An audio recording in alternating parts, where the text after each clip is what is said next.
Assalamualaikum warahmatullahi wabarakatuh. Perkenalkan, nama saya Zawa Audita Putri, NIM 2302003 2013 0070, kelompok 4 PTU Agribisnis A, asisten pembimbing Karaka. Di kesempatan kali ini saya akan menjelaskan tentang acara 2 BTU, yaitu anatomi ternak unggas. Praktikum acara ini diawali dengan penyembelihan ayam. Lalu dilanjutkan dengan pembedahan ayam secara perlahan. Dilakukan secara perlahan agar tidak ada organ yang ikut terpotong. Di video ini kami sedang menguliti dan mencabuti bulunya agar tidak menutupi bagian badan. Setelah dikuliti, kami mengambil organnya satu persatu secara perlahan agar tidak ada yang terpotong dan terputus. Yang pertama adalah organ pelindung pada ayam dan organ eksteriornya. Organ eksterior pada ayam itu ada kepala, leher, badan, sayap, dan terakhir adalah kaki. Lalu untuk organ pelindung itu ada kulit, sengger, cuping, pial, bulu, paruh, sisik, dan yang terakhir adalah kuku. Sistem pencernaan pada ayam dimulai dari paruh, lalu ke eksofagus, lanjut ke tembolok, lalu proventriculus, ke gizzard atau ampela, itu pankreas, lalu usus 12 jari, lalu ada usus halus, itu ada 2 sekum di kanan kiri, terus usus besar, dan yang terakhir adalah kloaka. Berikut adalah fungsi dari masing-masing organ pencernaan. Pakan ayam masuk melalui mulut menggunakan paruh. Esofagus akan menghantarkan makanan dari mulut menuju tembolok. Tembolok merupakan kantong penyimpanan makanan dan air. Selanjutnya, proventriculus merupakan penghubung antara tembolok dengan gizzard. Di dalam proventriculus terdapat beberapa enzim yang membantu dalam proses pencernaan. Saluran pencernaan selanjutnya adalah gizzard atau yang biasa disebut dengan ampela, yang berfungsi untuk memperkecil ukuran partikel makanan secara mekanik. Dari gizzard dilanjut ke usus halus yang digunakan untuk menyerap nutrisi makanan. Di dalamnya juga ada beberapa enzim seperti peptida, maltosa, sukrosa, dan laktosa. Setelah itu ke sekum. Di dalamnya nanti akan terjadi fermentasi serat kasar yang dilakukan oleh mikroflora. Dilanjut ke usus besar untuk penyerapan kembali nutrisi yang belum sepenuhnya terserap di usus kecil. Dan yang terakhir adalah kloaka, yaitu tempat untuk keluarnya kotoran ayam.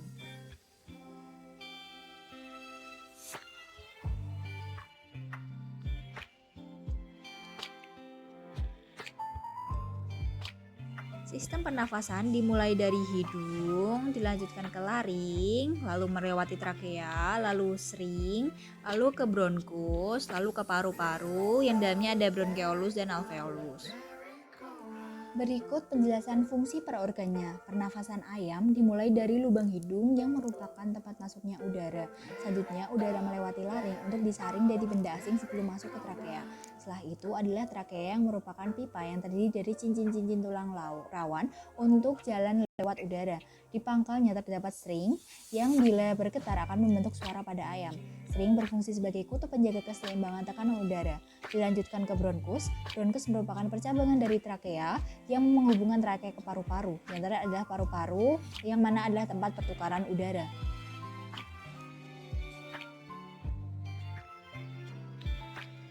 Sistem reproduksi ayam dimulai dari testis, lalu ke epididymis, lalu itu vas deferens memanjang ke bawah, dan yang terakhir adalah kloaka.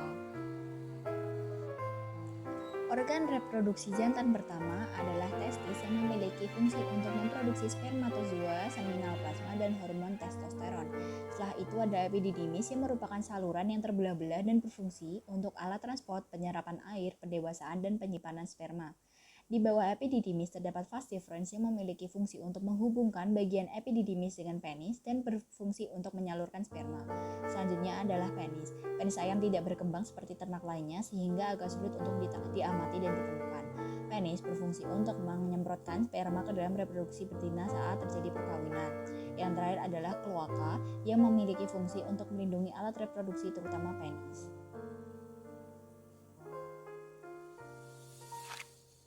Sistem ekskresi pada ayam dimulai di ginjal sebelah kanan dan kiri. Bisa dilihat di situ tidak terlalu kelihatan terletak di belakang testis.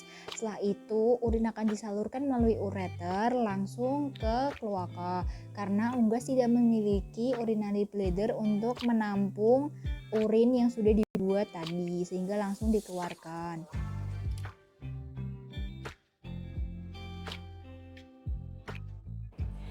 Berikutnya adalah penyakit pada ternak unggas. Penyakit pertama itu adalah penyakit viral atau penyakit yang disebabkan oleh virus. Penyakit ini contohnya ada avian influenza atau yang biasa didengar flu burung. Penyakit ini disebabkan oleh virus influenza tipe A, subtype H5 dan H7. Gejala yang terlihat adalah cengger, pial, kelopak mata, telapak kaki, dan perut tidak ditumbuhi bulu sama sekali, pendarahan pada kaki, keluarnya cairan dari hidung dan paru, dan yang terakhir adalah pembekakan pada kepala unggas tersebut. Lalu penyakit yang kedua itu ada penyakit bakteri atau penyakit yang disebabkan oleh bakteri. Contoh dari penyakit ini adalah kolera unggas. Kolera unggas disebabkan oleh bakteri Pasteurella multosiga yang dinadai dengan membesarnya beberapa bagian tubuh dari unggas tersebut. Dan unggas tersebut mengalami gangguan pernafasan, feses berwarna hijau kekuningan, dan unggas mengalami kelumpuhan akibat pembengkakan otot. Lalu penyakit yang ketiga adalah penyakit mikal atau penyakit yang disebabkan oleh jamur.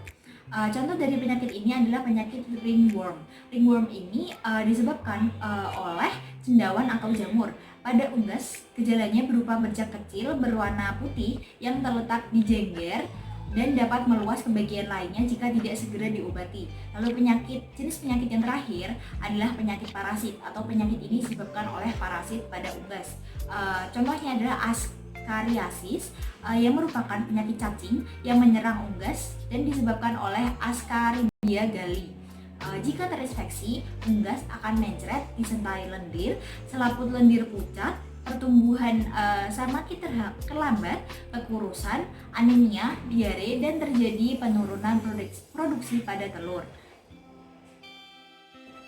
Sekian yang dapat saya sampaikan, kurang lebihnya mohon maaf. Wassalamualaikum warahmatullahi wabarakatuh.